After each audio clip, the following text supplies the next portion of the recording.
this is Dr. Ben Morrill. Welcome to episode 5 of Reptile Genetics Weekly. Things are heating up. We've got lots of things going on, some updates for you. I'm excited to share some stories with results that people have gotten. It's going to be a fun episode. We had a whole bunch of results go out this last week, and I think we have most of them sent out now. There might still be a few, but if you were expecting to get results this last weekend from the last update I gave, and you haven't seen them yet, feel free to message us, give us your order number and shed ID, and we'll look it up for you. But I think we have most everything entered in now, so it should be there. But yeah, lots of fun stories, things people are learning from the testing. Pretty cool, pretty fun to see. Let's see. Was there anything else, Kayla? I guess I didn't say, Kayla's here with me again. How are you doing today? Hi, I'm good. Glad to be back. Good. Anything else I'm forgetting? Let's see. I know we've got a little bit of a shed test story time coming up here soon where we're going to go over a bunch of Instagram posts that people have been tagging us in with their animals and the shed test that they've tried with us. So, ready to get on with that? Let's do it. All right. Let me open up my share screen here. And there we go. All right. So we had, like I said, lots of results go out. And so we have a few pictures here to show of stories that people put up. So here's one from Snake Morphs One on Instagram. Don't know for sure if he's on Facebook as well, but so this is one that got tested and confirmed as a double het hypopide. So that's pretty cool. Yeah. And then here's a really pretty female chocolate clown that was a posset pied for Pins pythons, and found out that she is indeed het pied. That's a pretty valuable girl. So pretty. It looks like someone just drizzled chocolate over that animal. Yeah, so that's pretty. a great combo. Yeah. Here's another pretty, this one obviously is a pied, and this one was a posset clown. So as they say here, it was 3 years ago, was bought as a posset, 66% posset, and did prove out as a het clown for Inspiration Exotics. Gotta love when when the ones you take a gamble on prove out, and looks like they were able to do that without even having to test out hatchlings. Yeah. That's awesome. And then Powerline Reptiles. So they've sent in a shed to see if this animal was het for lavender albino. So that one is coming. You can imagine what the lavender albino version of that would be. That'd be pretty sweet. Mm-hmm. But I also wanted to mention them on here because they had a male that was het for Ultramel and messaged and talked back and forth with me about the Ultramel test, as many of you have as well. And so just another update and kind of another idea, something that we tried with him and maybe some of the rest of you would be interested in that have Ultramels. So what he did, he had a male that was a combo. Actually, if you want to go ahead and show the picture, Kayla. Yeah. So this is the sire that he got from Canova. This is a spot nose, red stripe, yellow belly, het Ultramel. So he knows the male is het Ultramel. Mm-hmm. And then the breeding was to a female lace. Really, really pretty girl. Love lace. Certainly looks a lot like DG, but just really, really nice colors. So anyway, the offspring are all 50% possets, and this is something they really wanted to work towards, especially hoping to get lace with Ultramel. And so what he did was he sent a shed in from the sire, and we ran the test. So Ultramel has at least 2 different mutations that cause Ultramel, and one of them we can test for. So I'll call that Ultramel A. So for Ultramel A, we have a test that works really well. And thankfully, that's the more common of the 2. The other Ultramel B, the one we can't test for, is not as common. And so thankfully, his sire tested positive for the Ultramel A. So since I know that about his sire, then any offspring from him, if we get a negative, if it's just a random animal we get a negative from, we don't know for sure if it's actually negative for het Ultramel or if it just has the Ultramel B that we can't test for. But in this case, where I already tested the sire and I know he has the Ultramel A that we can test for, then we can test all the offspring. And if we get a negative, then we know it's truly not het Ultramel. And so in this case, this one, he said is, let's see. Yeah, so this is the one that has lace in it, and they really wanted to get lace into the Ultramel, so they would have kept this one and tried to make a lace Ultramel, but now they know without having to grow this one up that it does not have het Ultramel. Yeah. And in the next picture, we've got one that did test positive for het Ultramel A, just like the dad. So this one is a het Ultramel, and he's thinking it's maybe a red stripe yellow belly. I'm not as good at recognizing red stripe, so I can't answer that very well, but you probably know what you're talking about. Very cool. Let's see. I think that's it for those, right? I think so. So yeah, any of you that may be interested, you would, like I said, you'd have to have access to the parent or parents that have het Ultramel. So if there were 66% pos hets, we would need to test both of the sire and the dam to see if they have the het Ultramel A or het Ultramel B, to be able to tell you whether our test would work or not. If they both, if it's just a single animal, like in Powerline Reptiles case, then that's pretty easy. Just test that one, and then we'll know if you're making 66% pos hets, and one is het A and the other one isn't, then we still would kind of have a problem. If we get a positive, we would know it is really het Ultramel. But if we get a negative, we wouldn't know if it just missed getting it from the one that's het Ultramel A, but missed it from the one that's het Ultramel B. Or if it did get the one from het B or Ultramel B allele, and we just can't test for it. So the cleanest is if you're making 50% pos hets, and we can just test that one, and then we can tell you whether our test will work or not. Unlike Philip's case, if you have the more uncommon Ultramel B mutation that we can't test for, then we just wouldn't test your offspring because we know our test wouldn't work. But all that being said, we are still working on getting the Ultramel test to work for both Ultramel A and B mutations. And just so it's clear to everyone, it is the same gene that's mutated. It's just making a change somewhere else in the gene, but it still causes Ultramel. It still looks exactly the same. And it's still in the same location. It's just not identical. And so it's just far enough away that our test doesn't pick it up. But it is still the same gene that's mutated to cause it. So anyway, we're getting closer. And like I said, maybe some of you will want to do like Philip and Sam did at Powerline and send a sire or dam that's het for Ultramel in, and we can tell you if our test will work or not, and we can run offspring for you if it will work. That's awesome. I'll be excited when you guys start to get, I guess, Ultramel B working. Yes. Yeah. All right. Awesome. Well, next thing we have is an interesting situation. All right. So this is Snake Morph's one. So he had a female. He wasn't sure. He's got a really long history working with this Garcia line of chocolate, if I remember right. He's got a lot of cool pairings and works with a lot of pos hets. So in this case, he wasn't sure which way he wanted to go. And so he actually put 5 different sires with this female.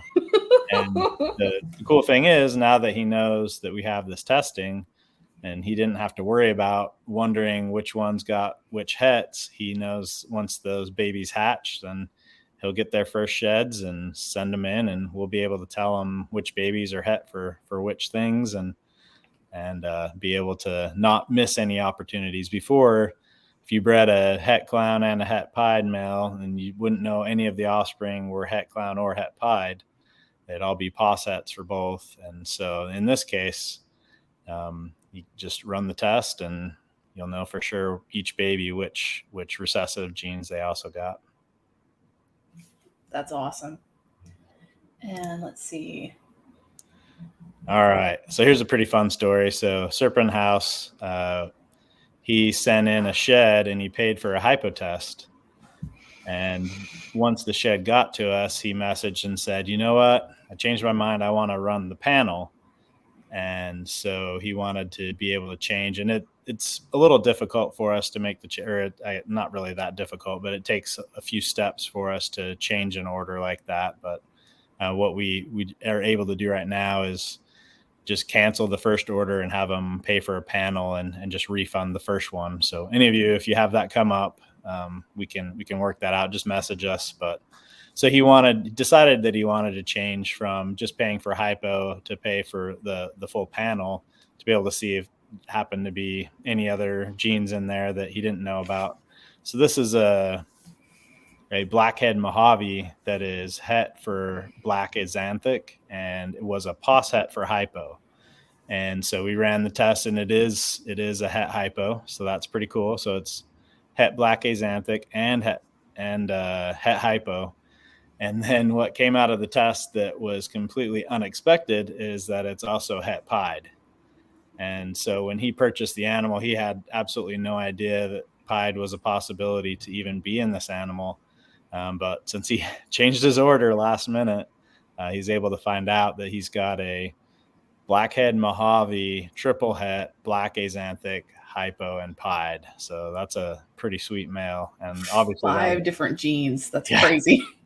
That'll change the breeding that he'll do and change, what testing he'll do on the back end and things like that. So pretty cool. And then the other interesting part to the story was, talking with him, I was like, hey, you should go ahead and reach out to the person you got the animal from and let them know, hey, you might have some het pied floating around you didn't know about. And this animal was purchased from Bob's Balls. And when he talked to Bob said, yeah, I got that male as a pos het pied from Canova. So it all added up and made sense. And so switching that to a panel and finding out he's got a het pied that he didn't know, he actually also proved out Bob's pos het pied, the sire, must also be a het pied. So that's pretty cool. So the one that he originally got from Canova as a pos het that he hadn't proved out yet, now he knows is also a het pied. Yeah, that guy's a little powerhouse. Yeah, pretty cool. All right. So what do we have here? All right. So the other part of things heating up, wanted to talk about. First of all, wanted to say thanks. We have so many people that have helped to send sheds in to design new tests. And that's really what we have to depend on. I've been breeding ball pythons for 20 years. I have, a decent amount of animals, but with so many morphs in ball pythons, there's only so many that a person can have. So there's a lot of the morphs that I don't have in my collection, and I don't have the numbers that I need to be able to get everything on my own. And so I have several people that have sent in lots of sheds. Canova, Justin was willing to let me come down. I think it's been coming up on a year and a half ago. I went down there and collected a bunch of sheds in person and got to see his facility. Pretty awesome experience. That was very helpful. And Mac Knight Stables, Patrick was very helpful in donating sheds early on as we were getting some of these first tests going. DCR Reptiles, Dark Cloud Reptiles, they sent in a whole bunch here recently. And Gray Family Snakes have sent in a bunch. JDH Reptiles. And Kayla, you're going to have to help me make sure I say it right again. Leviathan? Leviathan. Leviathan snakes. Yeah, it's okay. They just get more mentions since I can't say it right, Yeah, exactly. They sent in quite a few as well. They sent in several sunsets. And then Chung Reptiles, Eric Chung sent in a whole bunch very early on to help me be able to validate the first tests I was doing on like pied and albino and things like that. That was very helpful. Tom Harbin Reptiles, he's sent in quite a few for Monarch. So he's helping us get closer on Monarch. And let's see. what's that top one? Oh, that's Phoenix reptiles. Phoenix reptiles, yeah. Some of the other species we have, Phoenix reptiles and S&J reptiles, have been very helpful as I've been working on getting the green tree python test to work and sending sheds in. Ian from S&J reptiles has sent in samples from other species as well, not just green tree pythons, but some others, some boas. And so that's been very helpful. And then also along the lines of other species, John Michaels from Black Pearl Reptiles has helped to donate some dry marcons, so mostly the indigo snakes. So that's another group that we're looking to develop tests for. And then most specifically to be able to have an identity test like we've talked about in past episodes. Very interested in doing that with a few species, including dry marcon. And then Ipardalis, Jonathan Hill has sent in several sheds and actually networked and got money together, just like John Michaels did for dry marcon. Jonathan Hill got money together with some other people in his case to be able to develop a locality test for panther chameleons. So we're even branching outside of snakes finally. That's going to be amazing. So all of those things are going, and we've talked about several of these before, but I just wanted to take a minute as things are warming up, heating up, as far as samples coming in and new tests being developed. We, for the month of May, I guess this is kind of an extension of the weekly update as far as testing also. We are actually going to be doing a run every week for the next four to 6 weeks. And so in the past, recently, we've had results going out about 3 to 4 weeks. For the next month and a half, it should be more like 1 to 2 weeks. So it'll be much faster turnaround for tests. And that's because we have so many more samples that we are going to be running these new tests that we are testing out. The joys of baby season. The joys of baby season. And yeah, it should keep getting more and more as more and more babies hatch out. Yeah, and of course the interest from you guys. So. Oh yeah. But yeah, the testing on the new tests. So what I'm doing is working on developing more of these, whether it's for the panther chameleons or the dry marcon or boas, or we got several Burmese python samples in and some common boas in. And so we've got several things coming in. And so being able to do a run every week helps me to be able to do a whole bunch more sequencing and to be able to pinpoint some more specifically with the ball python morphs. We'll be able to pinpoint some more specific morphs, some more specific mutations, and then work more on Ultramel, for example, and finish off the last little bit of Desert Ghost. We're extremely close on that. That's still not above 99% like I want it, but it is looking really good. We're getting very, very close. And so, yeah, I wanted to kind of share the fun stories with you all with so many results going out, but then also say thanks to people that have sent sheds in and remind any of you that haven't sent sheds in yet, if there's a test you're interested in, whether it's a ball python morph that we don't have a test for yet. There's monsoon. I had 2 or 3 people this last week ask about monsoon. That's one I just don't have very many sheds from yet. So if any of you have monsoons or know someone that does, send sheds in. And that's really all that's preventing me from working on designing that monsoon test is get them in. Yeah. And Kayla's got follow this right here in the wrong way again. Nope. So this is how you can help us. Yeah, there we go. I got to point the right. Oh my gosh. It's counterintuitive, but yeah. It is. It's how you do it on mobile. Just follow the steps right that we put in this clip right here, and it'll that's where you send your sheds.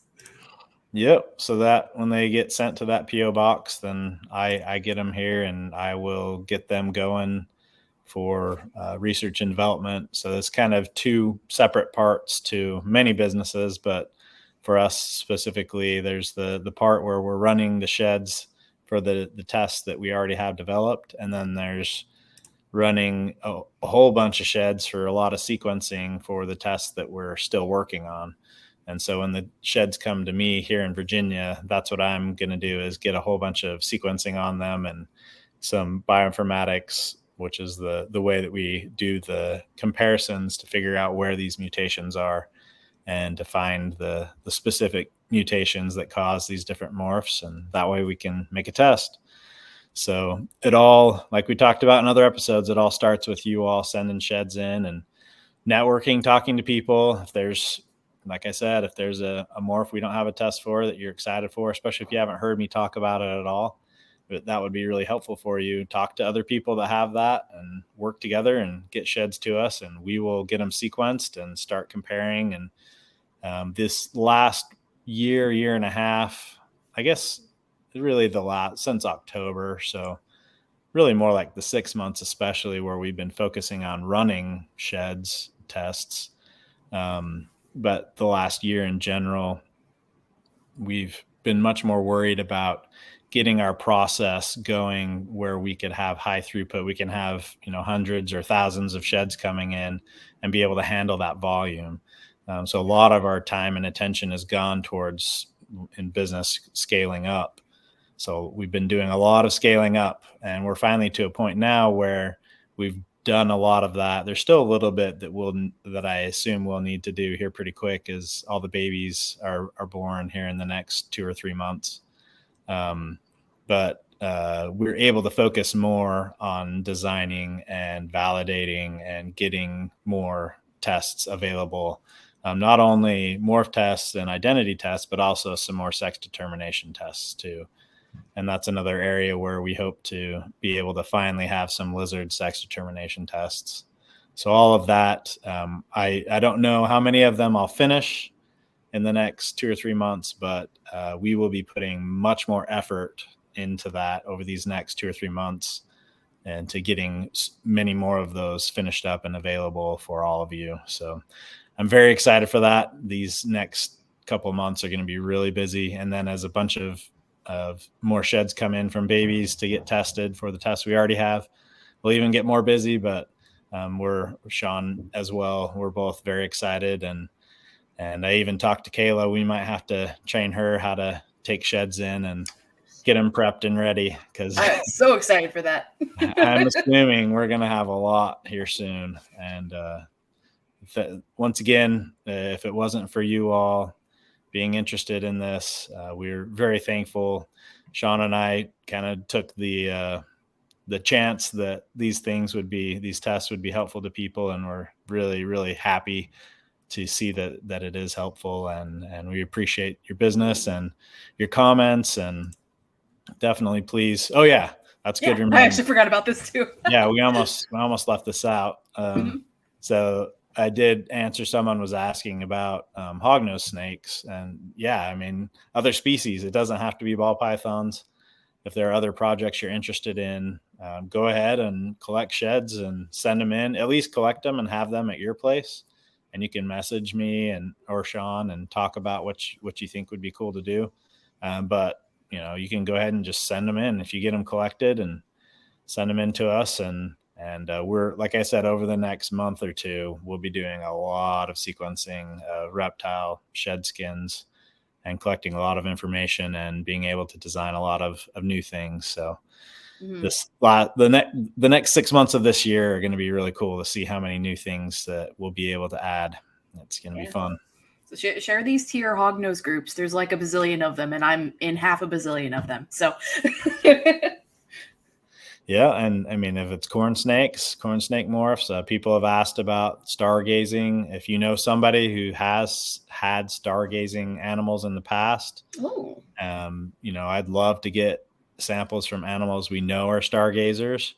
And then I have plenty that I know are not, that I can compare to, but we could come up with a simple test. If you're ever wondering, whether your line has stargazer in it, we could test them and make sure that you can breed that out. But once again, we have to have those sheds to be able to develop the test. So there's lots of really cool things we can do, and we're just starting to scratch a little bit of the surface. But we'll keep saying it over and over again. It just depends on getting those sheds in. So send them in to us, ask questions, give us suggestions. We love hearing it, and we are looking forward to designing more and more. Once again, thanks for watching. Like and subscribe, comment, send us pictures of animals that breeding pairings you're doing because of differences in the test, like the pairing with the 5 females or the female with the 5 males, and all the other things. We love hearing all these stories. Kayla and I and Sean, we all get to talk about these things. Keeps us laughing and happy and excited for the future when we interact with y'all. Keep them coming. Yeah, because honestly, the next, the reptiles are the best thing, but the next best thing about reptiles are the people who in this community that we have because of them. So yeah. All right. Any other final thoughts before we call it? I think that's all for me. Anything else from you? I think that'll do it. All right. Thanks for watching. Thanks, guys. See you next week. And outro in 3, 2, 1.